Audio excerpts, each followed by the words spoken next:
Ladies, gentlemen, and arisen of all ages, as time goes on past the release of Dragons Dogma 2, a lot of you are getting quite a bit of depth into the game, and as people reach later areas of it, it becomes time to talk about some cool things that you can get from these. So today we're going to go over simply the statistically best weapons for each vocation in the game, and where or how to get them for yourself. First and foremost, in the least spoilery way possible of saying this, the best weapons come from the Dragon Forged vendor in the endgame of the game itself, as does the best armor too.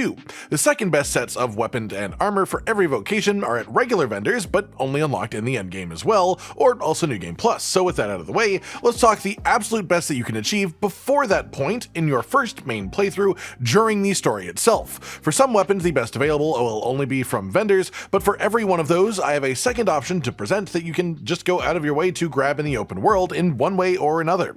Without further ado then, let's begin with the fighter. The highest strength weapon is the stalwart sword at the Volcanic Armory in the Volcanic Island camp here on your map, and worth noting, this sells essentially all of the best armor available for every vocation before endgame as well, with the exception of body armor for Archer, Magick Archer, Thief, and Mystic Spearhand, which is this one, who is sold from the wandering merchant named Zachary over here at the excavation camp a bit east of that location. As for the stalwart sword though, it is only actually 8 strength higher than Molten Fury, which is a mace that also has a notable permanent fire boon on top of it, which gives it bonus magic damage as a base, but also it actually has higher knockdown power too, which I think you could easily argue is more of a fighter's job than pure damage is anyways. And this is one that can be found in the open world too, specifically in the mountain-based cave here on the Volcanic Island. As you progress through this cave, you'll end up in an area that has sort of like a creepy bowl of molten goop. To the right of the Gooper Fall is a chest with this weapon inside of it. But fighter being fighter, we also have a shield to talk about too, and the absolute best shield available before endgame is Dragon's Faith,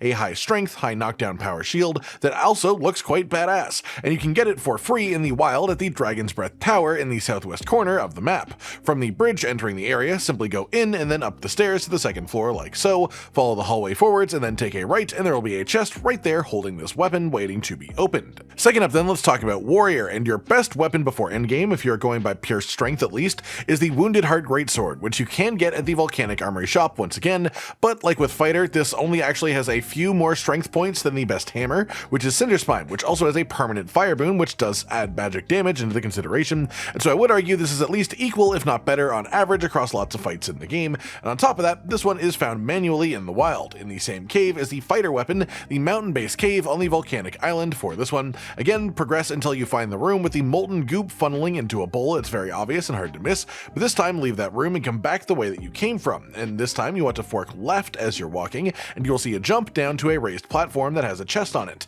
This is where the weapon comes from. After that then, we have Mage, and the highest magic stat weapon that Mage has before the endgame is Legion's Might, which is actually unlocked just by collecting and handing in a whole load of Seeker's tokens. So that's definitely a good option for people doing more completionist type runs before reaching the endgame, especially as it has a secondary effect of, if it is equipped by a pawn, they will just be able to revive themselves completely if they get down. So this makes a Mage main pawn uniquely a bit stronger than it would be if you don't have it. Outside of that, the Volcanic Armory again has a great staff for mages, and the best that you can find in the wild is the Frigid Finger Staff, which has a permanent ice boon on it. This is located in the Dragon's Breath Tower in the southwest side of the map, specifically from the bridge that you enter this area on. If you just follow around the edge of the floor, you can drop down here to a special part of the basement.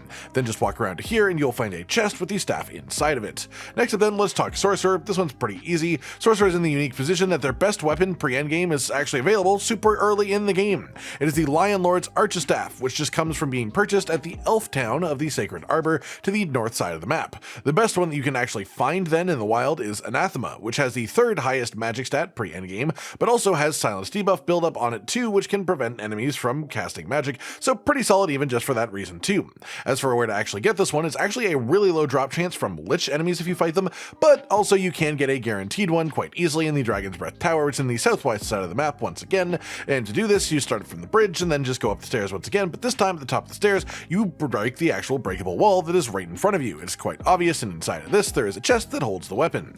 Then we have the Archer vocation, whose best pre-endgame bow is actually not a shop weapon, the Medusan spellbow. This has the best stats of any bow, offensively speaking. It also boasts bonus experience gain while equipped, but it does have the downside of being 15 weight, and thus a massive impact on your stamina compared to most other bows. So the second best one that you can get at this stage that doesn't have that problem is at the Volcanic Armory again, which is the Revenant Whale for money.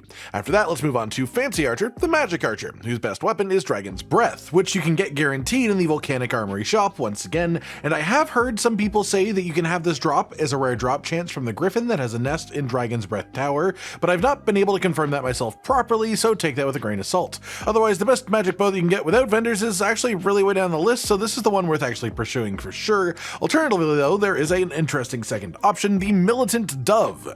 This has worse offensive stats, but it also has a bonus effect. You take bonus damage while holding the weapon, but you periodically heal while you are standing still. Whether you think that works for you or not is your choice, obviously. I'm just mentioning that it is an option. As for this one, it comes from the Elven Armory shop in the Sacred Arbor. Next up is Thief, and the best daggers before Endgame are the Frame Blades, which you can purchase from the Volcano Armory in the Volcanic Island camp, with the next best ones being the Crimson Teeth. Just slightly less strength on these, but they are thankfully findable just out in the world. These ones are in the Salbatal Cave, which is here on your map along the path, again towards Dragon's Breath Tower. A lot of these are in this sort of very south area of the map. It's a bit off of the path though, so you do have to follow where this marker actually is on my map to find the actual entrance, but the cave itself is quite short once you get there, and the reward that you want is quite near where you enter it too. Then second to last, let's talk Mystic Spearhand. This is probably the simplest of them all really, with the best weapon before Endgame for this vocation being the Dead Ringer, a quite visually interesting weapon as well. This simply boasts the highest strength and magic stat that you can get in your first story experience, and the way that you actually get this is by killing the Lesser Dragon, which you can technically do in Melve when it appears early on in the story if you employ specific tactics such as using the ballista and flinging it out of the sky. If you do so, then you can talk to Sigurd after doing that to be given this Dead Ringer weapon for free. The same happens if you kill the Lesser Dragon, where it retreats to afterwards to spend the rest of the game, which is Dragon's Breath Tower itself. On top of that, if you just want to actually pay gold for it and not have to kill a dragon, you can do so at the Volcano Armory for this exact weapon. Then our final vocation for today is going to be Trickster, whose post weapon pre-endgame is actually extra special, Whimsical Daydream. This, along with having the best stats, also just gives you gold anytime that you hit an enemy with it, which is pretty cool in itself, honestly. As far as how to get at them, this has to do with the Sphinx, which is a pretty major, more hidden part of the game. The weapon itself is the reward for one of the riddles in the second stage of the encounter, after the Sphinx moves to its second location. The riddle of differentiation is the one that asks you to bring a specific person to the Sphinx. If you do this correctly by taking the person who looks like that and then is on the southern side of the checkpoint rest town border, then the chest will open that contains this weapon for you.